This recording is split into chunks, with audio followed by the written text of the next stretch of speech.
Rekonstrukcija mostu čez reko Savo v Sevnici med Sevnico in Boštanjem je investitor Direkcije Republike Slovenije za investicije.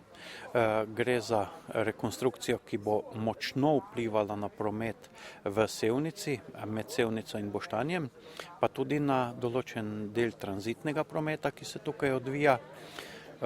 Samo usklajevanje načina izvajanja, predvsem pa ureditve zapor, omejitve prometa, ki bodo potrebne zaradi te rekonstrukcije, so še v usklajevanju.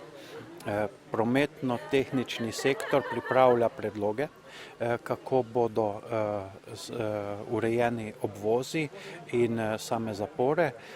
Občina se pri tem aktivno vključuje, predlaga in nekako terja rešitve, ki bodo čim manj vplivale na občane, ne zgolj na samem krožišču ob mostu, ampak tudi čez staro mestno jedro v smeri proti Loki, proti Blanci, pa tudi skozi sam Boštanj, kajti tovorni promet ne smemo izpeljati po manjših lokalnih cestah, ki za tak promet niso primerne in jih je potrebno zagotoviti, da bo po teh cestah občinske ravni tekel zgolj osebni promet.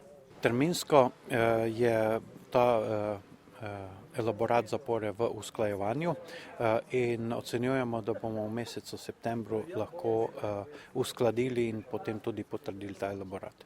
Terminski načrt za izvajanje del ni bil še predan investitorju, hkrati pa kot zainteresirana lokalna skupnost tudi bomo ta terminski načrt pridobili in nekako soglašali oziroma korigirali tudi elaborat zapor glede na naše pomisleke, ki smo jih že izrazili glede zapor samih, da bi te zapore v čim manjši meri vplivale na življenje in delo Sevničanov. Za projekt rondoja v Šmarju pri novem nadvozu čez železniško progo je postopek izbora izvajalcev pred zaključkom. Pričakujemo podpis pogodbe strani Direkcije Republike Slovenije za infrastrukturo.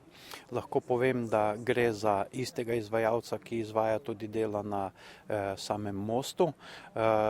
Hkrati pa pravila za zapore državnih cest terjajo, da zapore ne morejo teči hkrati in da morajo biti zapore med seboj usklajene, zato da ne bo dodatnih zastojev, če bi bile dvehkratni zapori na dveh gradbiščih, ki sta blizu skupaj, in zato tudi ta dva elaborata zapor bosta usklajena med seboj, da ne bodo zapore še dodatno blokirale prometa v samem mestu.